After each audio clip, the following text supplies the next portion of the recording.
So in this video, I'm going to explain the difference between leads and opportunities within Microsoft Dynamics 365 for sales. The reason for doing this is people get a little bit confused about the differences between the two and when you need leads and when you need opportunities.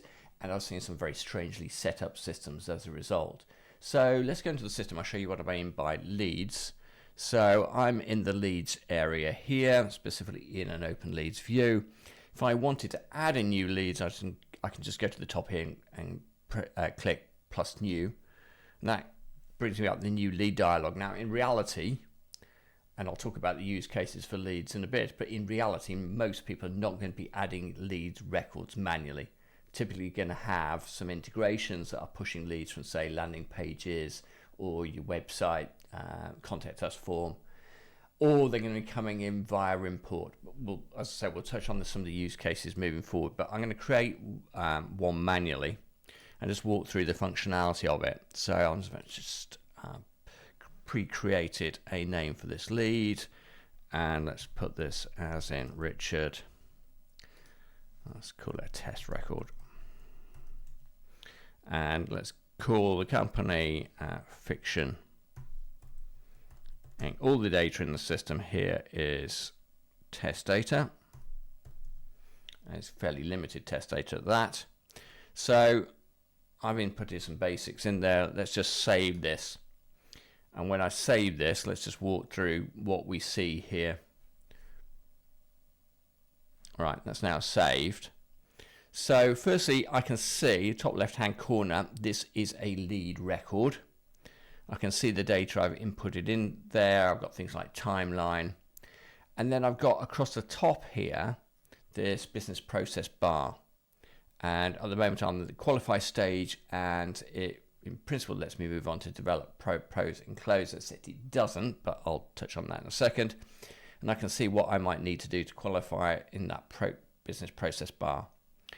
Now, let's say I've done everything I wanted to do with this lead. I can move on to the next stage. And the next stage is either disqualify it, i.e. we don't want it in our database, or I can qualify it, which means we do want it in our database. And when I click qualify it, it's allowing me to do a few things.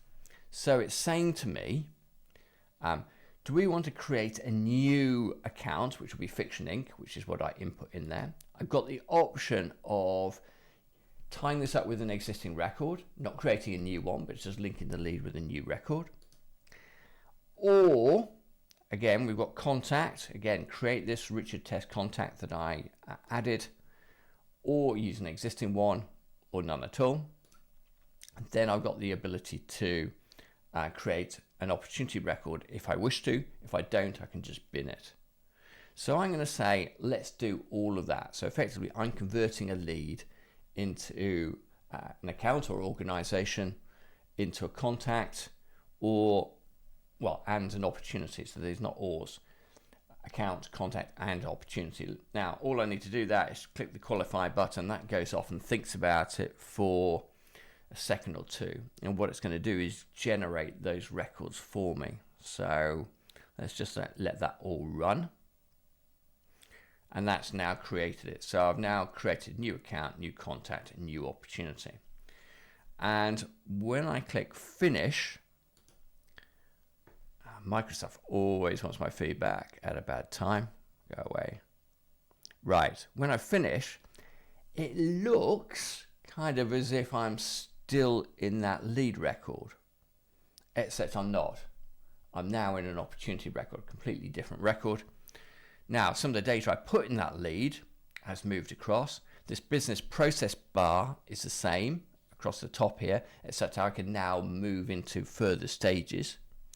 But effectively, I've now generated an opportunity record. You can see that there. If I go back to my leads area, if I go back to my closed lead view, you'll see the one that I created there. If I just go and open that up, this is read only, it's been qualified, it's inactive. That record is no longer a live record. If I go to the details tab here, I can see again what account was generated, what contact was generated, and what opportunity was generated for that. So if I go back now to the parent account, Fiction Inc., and I go to my related area and I move down to opportunities, you'll see that opportunity we created by converting the lead. Okay, so that all makes sense. Now, if I want to create a new opportunity, I don't have to do it by creating a lead and converting it. I could simply add a new opportunity from here. So I'm in the account, I've got this button called New Opportunity, just click on that. It gives me an initial dialog, and I'm just going to call this Test. And again, that dialog can be tweaked, and I'll just save and close it. But I've now created my opportunity record for that account, which was quite a lot quicker than creating a lead and converting it, and potentially having to check in the system if that account already existed and linking it to that account. So that kind of raised the question as to why do we want leads at all? And before I answer that, just one quick thing to say at this stage. If you are using Dynamics and you want to get more out of it, and you want some sort of guidance on the best next steps, then feel free to reach out. There's some links below. Always happy to chat to people about their particular situation. Anyway, why do we need leads if we can just create opportunities directly and create them a little bit more easily? Well, there's a number of use cases for it, but I think effectively with leads, you've got to think of leads as being a sort of holding area for data. So a typical scenario for using leads is when we've got sort of lots of incoming leads. For example, we've got lots of landing pages, we've got leads coming in from Contact Us form on our web page. They're getting pushed in typically by integration. Now, some of those are not genuine leads. Some of those are maybe people who have approached their sales approaches, they're people looking for employment, they're pure spam. You don't want those automatically going into your system. Somebody wants to review those, check they're happy with it, and then they can commit that into the system. And the ones that we don't want in there, we disqualify and they're closed, and that data never enters our main system. So that's a typical use case. Another use case would be that we are getting leads, people are signing up to things on our landing pages. So perhaps they signed up for a white paper. It's not sales ready. They're showing some interest, but we don't want that to go to the salespeople as yet.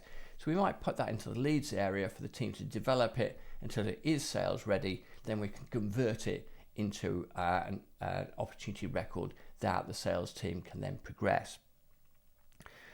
Now, another use case for it is that we might have gathered some data. Say perhaps we'd attended a trade show and were given a list of attendees, or we got a list of people that had visited our booth there, and we might bring that into the system by importing a spreadsheet of data and creating a batch of leads which we want the team to review.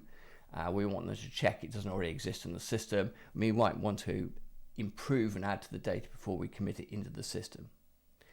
Another use case is that we might not want that data to sit in the CRM system in its current form. So an example of this might be we've got people signing up to receive newsletters from us, and all they're providing effectively is their email address or some very, very basic information. We want to be able to mail them, so we want them to have them in the system somewhere, but their data is so incomplete we don't want it cluttering up our main system. So we might park that data as leads. We know our email campaign management capabilities can look at leads and initiate campaigns from that. So that's another use case. So in summary, leads are not essential for a lot of organizations. If you're just getting a relatively small number of leads, perhaps you're generating them themselves, perhaps they're for known records within your system, you're not necessarily going to want to go through the whole process of creating a lead record and converting it, in which case you're probably just going to use opportunities. You don't need to worry about the leads area. Even though you are getting business leads as such, they don't need to go to the leads area. You really need to think of leads as just being a holding area for data that we may or may not want to convert to real records in our main database. Anyway, hopefully that's explained the difference between leads and opportunities. It's one of quite a number of Dynamics related videos we've got on this channel, so feel very free to explore those. Also, if you've got any suggested content ideas, or indeed you need any help with Microsoft Dynamics, please see the links below. Thanks very much for your time today, and hopefully see you again soon.